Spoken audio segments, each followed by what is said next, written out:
Bismillahirrahmanirrahim. Maliki yaumiddin. Iyyaka na'budu wa iyyaka nasta'in. Ihdinas siratal mustaqim. Siratal ladzina an'amta 'alaihim ghairil maghdubi 'alaihim waladdallin. Amin. Kita ilmu yang akan kita sama-sama pelajari hari ini dapat memberikan keberkahan kita. Amin. Baiklah, langsung saja sebelum masuk materi, seperti biasanya Ibu akan mengabsen kalian satu-satu. Dwi Dinata, Lulu Naira, Aufa Salsabila, Mahdiansa, Latifah Teresa, Penny Kesmawardani, Muhammad Al-Ghazali Putra, Katibu, Atibu. sakit apa ya? Dedi Purnomo, Ririn Sabarina, Selin Mardiana, Lumah, Sakit. juga ya, Raditya Maiza, Emerald Sahrial,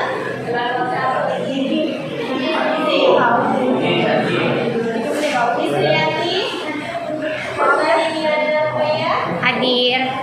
Fajar Febriani, Arsita Widyashanti, Adelia Nuryati, Sakti Ibu, Ella Farabita,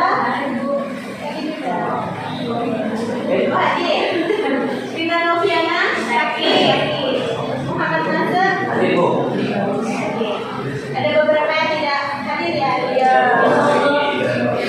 Nah, dan sekalian, kira-kira ada yang tahu nanti kita belajar apa hari ini?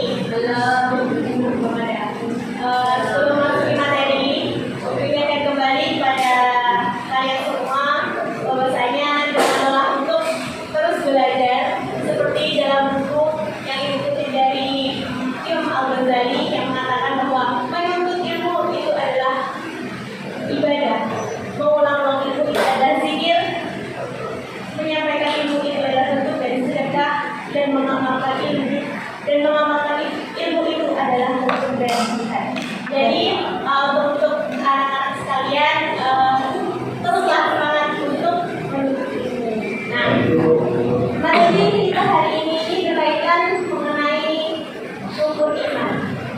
Masih ingat rukun iman ada berapa? Ya. Boleh salah satu menyebutkan rukun iman? Siapa yang berani? Oke, ini ada yang berani? Tanganlah. Oke, silahkan bisa. Iman adalah beriman kepada Allah, beriman kepada malaikat, beriman kepada kitab, beriman kepada Rasul, beriman kepada hari kiamat, dan beriman kepada kabar dan kebenaran. Ya, terus sekali. Nah, jadi materi kita hari ini berkaitan dengan rukun iman yang keenam, yaitu tentang qada dan juga qadar. Nah, di sini ada yang sudah mengetahui apa sih sebenarnya qada dan qadar itu? Ada yang tahu? Belum ya? Oke. Jadi langsung saja kita masuk ke dalam materi kita hari ini. Ibu. Ibu akan menuliskan poin-poin penting yang akan dijelaskan.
Oke, baiklah. Tolong diperhatikan depan. Baik, Bu.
mengenai takdir mualaf.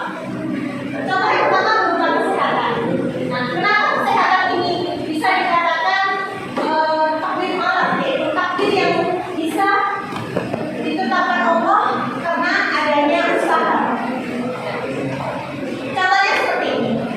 Ketika Allah mentakdirkan Bang Denny sakit misalnya, sakit demam. Namun Bang Denny ini pakai usaha, ikhtiar. Dia pergi ke dokter, membeli obat, kemudian dia istirahat, makan makanan yang bisa mengembalikan kebugarannya lagi, maka bisa jadi Allah mengubah ketetapannya yang dari Bang Denny itu sakit menjadi dia sembuh. Itu berupa ketetapan Allah disertai dengan ikhtiar dari Bang Denny yang minum obat supaya dia contoh selanjutnya itu berupa cita-cita. Jadi cita-cita ini sangat berpengaruh bagaimana seorang hamba itu berikhtiar untuk menggapainya. Ketika kita mempunyai cita-cita ingin menjadi dokter, ini contohnya ya, tapi selama dia itu dalam berpendidikan, dia tidak mengarah pada pendidikan untuk menjadi dokter. Nah, di sini cita-cita itu tidak semuanya itu bisa terjadi, namun semua cita-cita itu bisa terjadi disertai dengan usaha.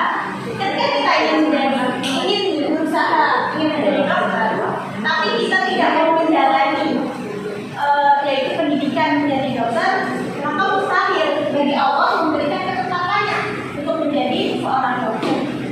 Kemudian contoh selanjutnya mengenai rezeki. Oke, rezeki di sini kadang ada yang mengatakan bahwa rezeki itu sudah ketetapan Allah. Menjadi orang yang memiliki atau tidak itu sudah ketetapan Allah. Namun di sisi lain Allah juga memberikan penjelasan mengenai bagaimana usaha seorang hamba itu untuk mencari rezeki. Salah satu contohnya ketika Allah sudah menetapkan hamba ini rezekinya tidak banyak atau hanya pas-pasan aja, tapi seorang hamba itu terus berikhtiar, berusaha mencari rezeki dengan ikhtiar, doa, usaha, maka bisa jadi Allah itu mengubah takdirnya yang tadinya hanya memiliki rezeki yang pas-pasan, bisa jadi diangkat lewat usaha atas ikhtiarnya. Kemudian mengenai kemampuan di sini masuk ke dalam takdir mualaf dikarenakan kemampuan ini adalah bentuk dari usaha seorang hamba. Jadi kemampuan di sini seperti yang kita ketahui. Mungkin anak-anak kalian tahu, ketika kalian memiliki teman nih, dia pintar, tahu kita, dia pintar.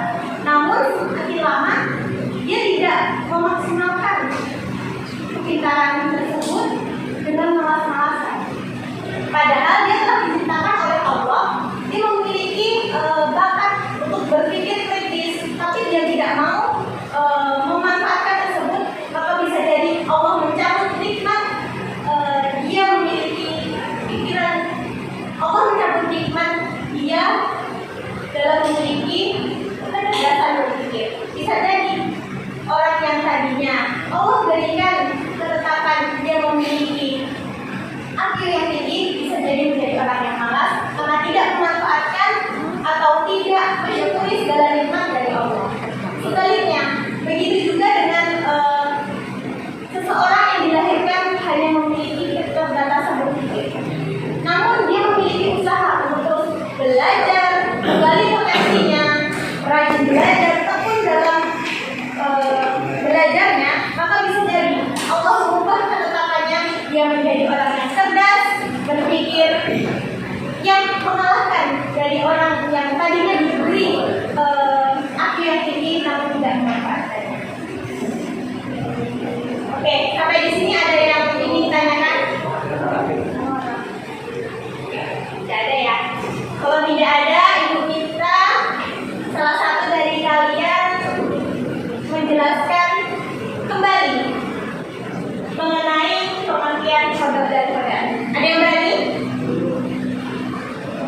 Kayaknya dulu mau, Bu.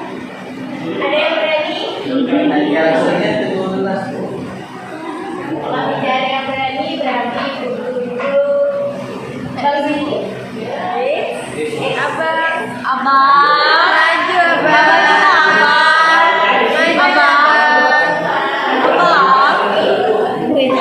Abang. Maju dong, Bang. Sini Bang? Bang. Ya, Abang. Kode secara bahasa foto itu keputusan, ketetapan, dan kode itu pastian, aturan. Kemudian kode dan kode itu terbagi menjadi dua. Yang pertama yang bisa diikhtiarkan gitu ya. Kemudian yang kedua yang memang sudah jadi ketetapan Allah bahkan semenjak ketiadaan. Ya, benar sekali. Jadi pada dasarnya kode-kode ini adalah segala ketetapan atau keputusan dari Allah sejak zaman azali yang untuk mengatur kehidupan kita. Kita pernah hidup di dunia ini seperti apa, itu semua adalah sesuai dengan kehendak ketetapan Allah kepada hamba-hambanya. Oke, selanjutnya ibu kita kalian untuk membagi beberapa kelompok, yaitu satu kelompok 3 orang, tidak panjang. Langsung saja ya. Dulu Dwiki sama jadi satu kelompok. Tugasnya sudah ada dalam lembar jawab itu. Ini 3 kelompok ya. Satu kelompok ya, 3 orang. Oke. 3. Apa nih? Baik, 3 orang kelompok ya. Oh, ini 4 orang bisa gabung jadi satu. Oke. Dia sendiri. Apa yang gitu? Oke, perintahnya di situ menuliskan satu contoh dari foto dan juga kode serta menguraikan. Paham perintahnya ya? Bagaimana semuanya paham? Oke, waktunya dipakai dari sekarang ya.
Oke, bagaimana udah semuanya?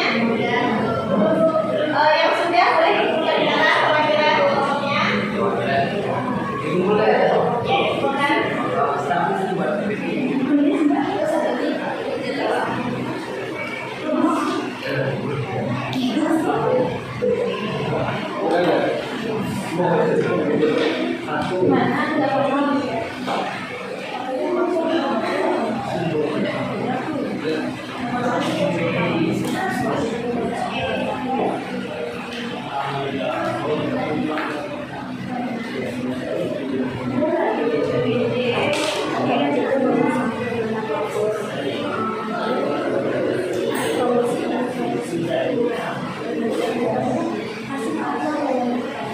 Ada lagi yang belum mengumpulkan?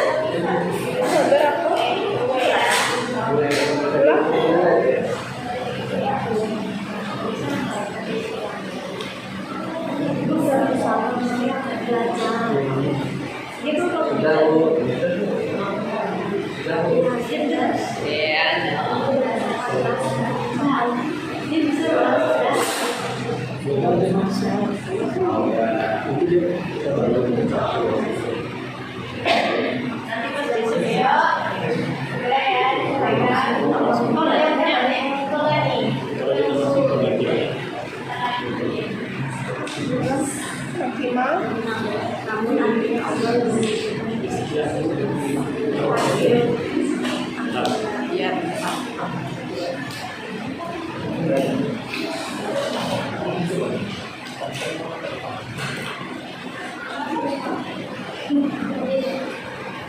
Masih ada lagi yang belum? Udah semua ya? Belum. Satu Bu, nulis nama.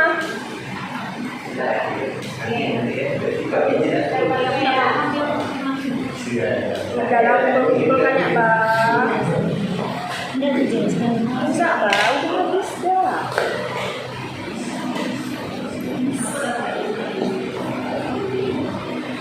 Oke, terima kasih semuanya telah mengerjakan tugas kelompoknya dengan baik.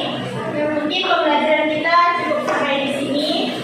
Kita sambung lagi dengan materi-materi yang mungkin menarik ke depannya.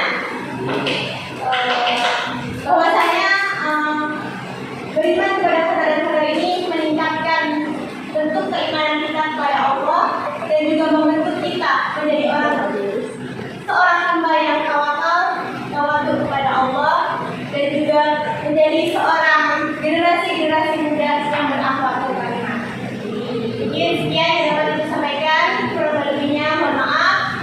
Sebelum mengakhiri, mari kita tutup pembelajaran hari ini dengan mengucapkan hamdalah bersama-sama. Alhamdulillahirabbil alamin. Akhiri, wassalamualaikum warahmatullahi wabarakatuh. Waalaikumsalam.